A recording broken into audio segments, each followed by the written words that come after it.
Welcome to this new topic on immunology. पिछले chapter में हमने देखा था इम्यून सिस्टम क्या होता है, इम्यूनोलॉजी क्या होती है, उसके बारे में एक ब्रीफ डिटेल आपको दी थी। अब आज ये हम डिस्कस करेंगे कि जब भी इम्यून रिएक्शन देना होता है बॉडी को, उस दौरान वो कौन सी सेल्स हैं जो इम्यून रिएक्शन देने के लिए ज़िम्मेदार हैं। So this is a topic for today. As you can see, T और बी लिम्फोसाइट्स, ये एक्चुअली वो मेन लिम्फोसाइट्स या ये मेन सेल्स होती हैं जो इम्यून रिस्पॉन्स देने के लिए हमारे बॉडी को रिस्पॉन्सिबल हैं। इम्यून रिस्पॉन्स के लिए दो प्रकार की लिम्फोसाइट्स जैसे कि ये बताई गई हैं, टी और बी लिम्फोसाइट्स। ये मोर्फोलॉजिकल एंगल से तो इक्वल लगती हैं, लेकिन इनका फंक्शनल एंगल बिल्कुल डिफरेंट है। मोर्फोलॉजिकली ये एक सी लग सकती हैं, बट इनका फंक्शनल एस्पेक्ट टोटली डिफरेंट है। बी लिम्फोसाइट्स ह्यूमोरल इम्यूनिटी देने के लिए ज़िम्मेदार हैं, जबकि T lymphocytes cell mediated immunity देने के लिए स्पेसिफाइड है। ये इम्यूनिटी क्या होती है वो धीरे धीरे हम इस चैप्टर में पढ़ेंगे। लिम्फोसाइट्स का प्रोडक्शन उन प्लूरिपोटेंट स्टेम सेल्स से होता है। ये सेल्स हीमोपोइटिक होती हैं, तो उन सेल से होता है जो सभी प्रकार की ब्लड सेल्स बनाती हैं। स्टेम सेल्स फीटस के लिवर या फिर एडल्ट्स की बोन सेल्स में, बोन मरो में सिचुएटेड होती हैं। इनकी प्रोजेनी में से कुछ ब्लड के मीडियम से थाइमस में पहुंच जाती हैं। थाइमस में ये सेल्स टी लिम्फोसाइट्स के रूप में डिफ्रेंशिएट कर जाती हैं। पक्षियों में ये बर्सा और फैब्रिकस में लिम्फोसाइट्स का डिफ्रेंशिएशन होता है, और यहाँ ये डिफ्रेंशिएट हो रही लिम्फोसाइट्स बी लिम्फोसाइट्स कहलाती हैं। मैमल्स में बर्सा प्रेजेंट नहीं होता, इसीलिए प्रॉबेबली बी लिम्फोसाइट्स का डिफ्रेंशिएशन लिवर या फिर बोन मरो से ही होता है। लिम्फोसाइट के प्रोडक्शन से कंसर्न होने के कारण थाइमस और ये बर्सा दोनों सेंट्रल लिम्फेटिक सिस्टम या सेंट्रल लिम्फेटिक टिश्यू कहलाती हैं। सेंट्रल लिम्फेटिक टिश्यू से ब्लड द्वारा लिम्फोसाइट्स पेरिफेरल लिम्फेटिक टिश्यू में पहुंच जाती हैं, जैसे स्प्लीन, लिम्फ और लिम्फ नोड, और गट से कंसर्न लिम्फेटिक टिश्यू, जहां ये थाइमस प्रोड्यूस्ड लिम्फोसाइट्स जिनको टी लिम्फोसाइट्स कहते हैं और बर्सा प्रोड्यूस्ड लिम्फोसाइट जिनको बी लिम्फोसाइट कहते हैं, इनका डिफ्रेंशिएशन होता है। डिफरेंट तरह की पेरिफेरल लिम्फेटिक टिश्यू में टी और बी लिम्फोसाइट्स मेनली अलग अलग एरियाज में लोकेटेड होती हैं। बी लिम्फोसाइट्स फॉलिकल्स में लोकेटेड होती हैं और टी लिम्फोसाइट्स पैराकॉर्टिकल रीजन्स में अरेंज्ड रहती हैं। बॉडी के अंदर बहुत तरह की लिम्फोसाइट्स या बहुत तरह की सेल्स का प्रोडक्शन होता रहता है। ये लिम्फोसाइट्स प्रिकर्सर सेल्स से बनती हैं। सो प्रिकर्सर सेल्स एक्टिवेट हो करके आगे जा करके लिम्फोसाइट में बदल जाती हैं। जब एक स्पेसिफिक एंटीजन अपनी स्पेसिफिक लिम्फोसाइट को एक्टिवेट करता है या स्टिमुलेट करता है, या उसके बाद वो लिम्फोसाइट मल्टीप्लाई करके प्रोजेनी बनाती हैं, तब अगर वह बीटा लिम्फोसाइट हैं तो उनकी प्रोजेनी बीटा लिम्फोसाइट्स बनाएंगी, और यदि वो टी लिम्फोसाइट हैं तो उनकी प्रोजेनी टी लिम्फोसाइट्स बनाएंगी। इस तरह से एक ही तरह की लिम्फोसाइट्स का एक पूरा ग्रुप बन जाता है जो सेंसिटाइज्ड होता है। ये सेंसिटाइज्ड ग्रुप ऑफ सेल्स जो एक पर्टिकुलर प्रकार की होती हैं, इनको हम क्लोन कहते हैं। So clone is actually a group of cells जिसमें एक ही तरह की लिम्फोसाइट्स पाई जाती हैं। प्रत्येक प्रिकर्सर एक प्रकार की एंटीजन के लिए ही अपना रिस्पॉन्स देता है। प्रत्येक प्रिकर्सर से जो लिम्फोसाइट बनती हैं वो एक क्लोन बना लेती हैं।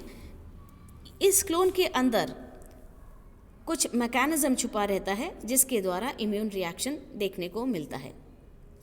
लिम्फोसाइट के एक प्रिकर्सर में इफ़ेक्टिव क्रिया के लिए सेल्स मौजूद रहती हैं जो बाद में डिफ्रेंशिएट हो जाती हैं और प्लाज्मा सेल्स और मेमोरी सेल्स में डिवाइड हो जाती हैं। सो इन दिस वे लिम्फोसाइट्स एक बहुत इम्पॉर्टेंट सेल्स बॉडी के अंदर, ये सारी लिम्फोसाइट्स दो में डिवाइड करती हैं, जिनको हम T lymphocytes and B lymphocytes कहते हैं. Now let's start with T lymphocytes. T lymphocytes का डेवलपमेंट बोन मैरो की स्टेम सेल से होता है, जहाँ वे थाइमस में चली जाती हैं. थाइमस में ये मैच्योर टी सेल्स में डिफ्रेंशिएट कर जाती हैं और ये mature T cells blood transport के द्वारा पेरिफेरली लोकेटेड लिम्फेटिक टिश्यूज़ जैसे स्प्लीन और लिम्फ में पहुंच जाती हैं. यहाँ पे पहले से प्रेजेंट टी लिम्फोसाइट्स पैराकॉर्टिकल एरियाज में और कुछ पैरा और टीरियोलर लेयर्स के अंदर प्रेजेंट रहती हैं. टी लिम्फोसाइट्स साइज़ में छोटी होती हैं और इनका साइज़ लगभग 4.5 माइक्रॉन्स होता है. इन सेल्स की प्लाज्मा मेम्ब्रेन की सरफेस पे रिसेप्टर मॉलिक्यूल्स पाए जाते हैं. ये एंटीजन बाइंडिंग मॉलिक्यूल या साइट के रूप में काम करते हैं. ये मॉलिक्यूल्स कभी भी टी लिम्फोसाइट्स से या सेल से अलग नहीं होते हैं. एक ही सेल की सरफेस पे लगभग 1 लाख रिसेप्टर साइट्स पाई जाती हैं. Receptor molecules 2 polypeptide chains alpha और बीटा दोनों के बने हुए रहते हैं, जो आपस में डाइसल्फाइड ब्रिजेस द्वारा कनेक्टेड रहती हैं. इनमें एक कांस्टेंट और एक वेरिएबल चेन होती है. स्पेसिफिक एंटीजन जब इनमें आता है, जब बॉडी के अंदर आता है, तब टी लिम्फोसाइट का लिम्फेटिक टिश्यू से ओरिजिन होता है या डेवलपमेंट होता है. अब वो एक्टिवेटेड टी लिम्फोसाइट बन जाती है. एक्टिवेटेड टी लिम्फोसाइट्स बार बार डिवाइड और रीडिवाइड होकर के एक क्लोन बना लेती हैं. इस क्लोन के अंदर से कुछ टी लिम्फोसाइट्स मेमोरी लिम्फोसाइट्स बन जाती हैं और कुछ टी लिम्फोसाइट्स आगे जाके प्लाज्मा लिम्फोसाइट्स में डिफ्रेंशिएट कर पाती हैं. इस प्रकार एंटीजन का टी लिम्फोसाइट के पास जब ट्रांसफ़र हो जाता है, तब ये प्रोसेस मैक्रोफेजेस के हेल्प से होता है. जैसे ही बॉडी के अंदर एंटीजन प्रवेश करता है, कोई भी रोगजनक प्रवेश करता है, तो मैक्रोफेजेस फैगोसाइटोसिस के द्वारा इसको एनगल्फ कर लेती हैं. एनगल्फ करने के बाद इसको वो सेमी डाइजेस्ट कर लेती हैं और इनमें से एंटीजेनिक प्रोडक्ट्स को वो अलग करके टी लिम्फोसाइट को ट्रांसफ़र कर देती हैं. मैक्रोफेजेस और टी लिम्फोसाइट की सरफेस पे मेजर हिस्टोकम्पैटिबिलिटी डिटर्मिनेंट कॉम्प्लेक्स या MHC प्रेजेंट रहते हैं और ये उनके आपस के म्यूचुअल क्रियाओं के लिए रिस्पॉन्सिबल होते हैं. एंटीजन का मैक्रोफेजेस द्वारा टी सेल्स में ट्रांसफ़र इस बात पर डिपेंड करता है कि दोनों सेल्स के सरफेस पर कुछ मेजर हिस्टोकम्पैटिबल कॉम्प्लेक्स जीन्स पाए जाते हैं जो इनको कोड करते हैं. तो टी लिम्फोसाइट्स बेसिकली कुछ सबसेट में डिवाइड की गई हैं और इनको हम कहते हैं या तो ये रेगुलेटर सेल्स होती हैं या ये इफेक्टर सेल्स होती हैं. रेगुलेटर सेल्स बदले में हेल्पर सेल्स और सप्रेसर सेल्स के रूप में पाई जाती हैं और effector cell cytotoxic T cells के रूप में पाई जाती हैं. सो ये तो था टी लिम्फोसाइट्स के बारे में. Now we speak about B lymphocyte. B lymphocyte जैसा कि बताया गया है, बर्सा ऑफ फैब्रिकस ये एक साइट है हिमैटोपोइसिस का, जहाँ पे ये बनती हैं, लेकिन बर्ड्स के अलावा ये मैमल में तो पाई नहीं जाती. तो मैमल में बीटा लिम्फोसाइट बनने का तरीका टी लिम्फोसाइट बनने के ऊपर डिपेंड की तरह होता है और बाद में ये जाके बोन मैरो में चली जाती है. बी लिम्फोसाइट का ओरिजिन बोन मैरो में सिचुएटेड स्टेम सेल से होता है. डिफ्रेंसिएशन के बाद बीटा लिम्फोसाइट ब्लड के मीडियम से पेरिफेरल लिम्फेटिक टिश्यू जैसे स्प्लीन और लिम्फ नोड्स आदि में पहुंच जाती हैं. लिम्फ नोड्स में ये सुपरफिशियल कॉर्टेक्स और वाइट पल्प के फॉलिकल्स के बीच में अरेंज रहती है. कुछ लिम्फोसाइट्स का 15 to 30% भाग बीटा लिम्फोसाइट्स का होता है. मतलब टोटल लिम्फोसाइट्स जो प्रेजेंट होती है उसमें से 15 से 30% तो अकेले बीटा लिम्फोसाइट होती है, बाकी टी सेल्स होती हैं. साइज में ये 5.8 माइक्रोन्स होती हैं. बीटा लिम्फोसाइट की सरफेस पर इम्यूनोग्लोबुलिन्स पाए जाते हैं. इनकी प्लाज्मा मेम्ब्रेन पर इम्यूनोग्लोबुलिन्स का कांस्टेंट पार्ट पाया जाता है और इसका एक्टिवेटेड पार्ट दूसरी चेन में उपस्थित रहता है. जब एक बीटा लिम्फोसाइट अपने स्पेसिफिक एंटीजन के कांटेक्ट में आती है तो वो एक्टिव या स्टिमुलेट हो जाती है और तेज़ी से डिवाइड करने लगती है और अपनी तरह की प्रोजेनी प्रोड्यूस करती है। इस तरह से बीटा लिम्फोसाइट का एक क्लोन सा पाया जाता है। बीटा लिम्फोसाइट का एक प्रिकर्सर इस तरह से डिवाइड और रीडिवाइड करके डिफ्रेंशिएट होकर के प्लाज्मा सेल्स बना लेता है। कुछ प्लाज्मा सेल्स मेमोरी सेल्स के रूप में पाई जाती हैं जो दोबारा वही एंटीजन अगर इन्फेक्ट करती है तो उसके साथ क्रिया करने में सक्षम होता है और इम्यून रिस्पॉन्स दिखाता है। So this is how the B cells and the T cells are produced and they function accordingly. Now difference between B and T lymphocytes. Beta lymphocytes bone marrow में मेच्योर होती हैं जबकि T lymphocyte thymus में mature होती हैं।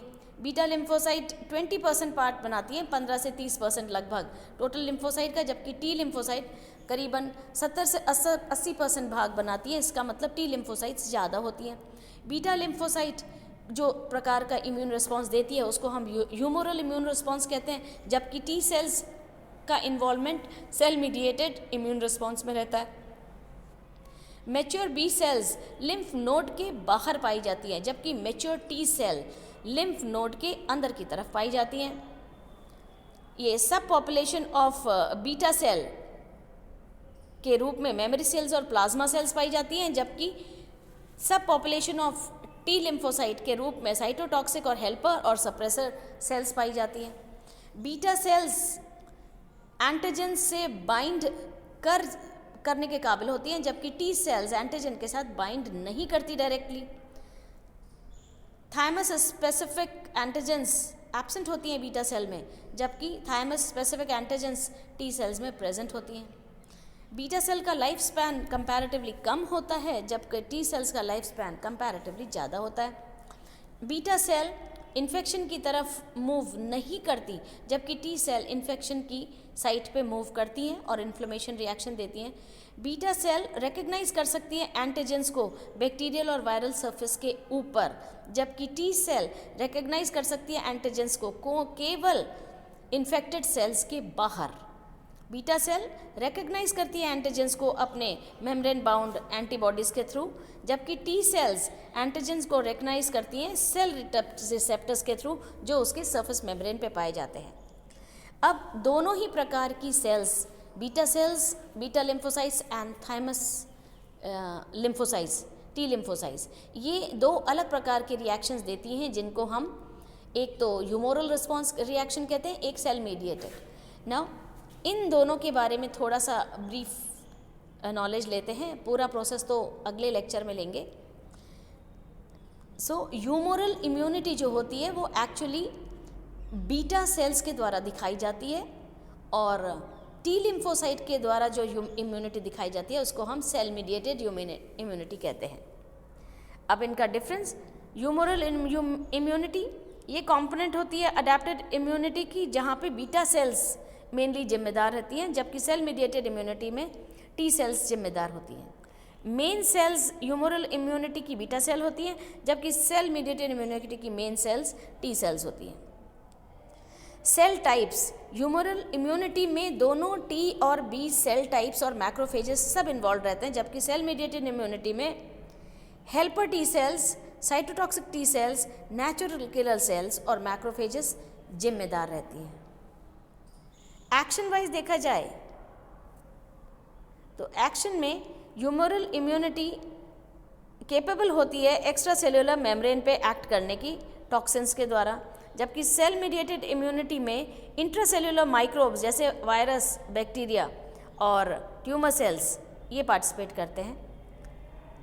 Humoral immunity में receptors involve रहते हैं जो BCR कहलाते हैं, और सेल मीडिएटेड इम्यूनिटी में जो रिसेप्टर्स जिम्मेदार रहते हैं वो TCR कहलाते हैं। इसी प्रकार एसेसरी सरफेस और रोल के हिसाब से ह्यूमोरल इम्यूनिटी और सेल मीडिएटेड इम्यूनिटी के लिए अलग अलग जिम्मेदारियां रहती हैं। All in all we can say कि इनका जो मेन डिफरेंस है टी और बी सेल्स का, कि ये दो प्रकार की लिम्फोसाइट्स होती हैं जो इम्यून रिस्पांस को ट्रिगर करने में और रिस्पांस देने के काम आती हैं। दोनों टी और बी सेल्स बोन मैरो में प्रोड्यूस होती है। टी सेल्स तो थाइमस में चले जाती है जहाँ वो मैच्योर होती है, और बी सेल्स चली जाती हैं बोन मैरो में जहाँ उनका मैच्योरेशन होता है। दोनों ही अपने अपने विशिष्ट एंटीजन को पहचानती हैं और उसके अगेंस्ट रिएक्शन देती हैं, और दोनों के रिएक्शंस की वजह से हमें दो तरह के सेल रिस्पॉन्सेज मिलते हैं, एक ह्यूमोरल इम्यूनिटी जिसके लिए बीटा सेल जिम्मेदार है, और एक सेल मीडिएटेड इम्यूनिटी जिसके लिए टी सेल्स जिम्मेदार हैं। So this was all for today, that is immune reaction के लिए बेसिकली दो तरह की सेल्स जिम्मेदार होती हैं जिनको टी सेल्स और बी सेल्स कहा गया है। T stands for thymus and B stands for bone marrow. Immune reaction देने के लिए इन सेल्स का डेवलपमेंट बेसिकली ऑन्टोजेनिकली जब हम देखते हैं तो इनका डेवलपमेंट हीमोपोइटिक स्टेम सेल से होता है, और डेवलप होने के बाद ये स्टेम सेल्स चली जाती हैं थाइमस के अंदर और या फिर बोन मैरो के अंदर। जो थाइमस में मैच्योर होती है उनको टी सेल लिम्फोसाइट कहा जाता है, और जो बोन मैरो में मैच्योर होती हैं उनको बी लिम्फोसाइट कहा गया है। Thank you.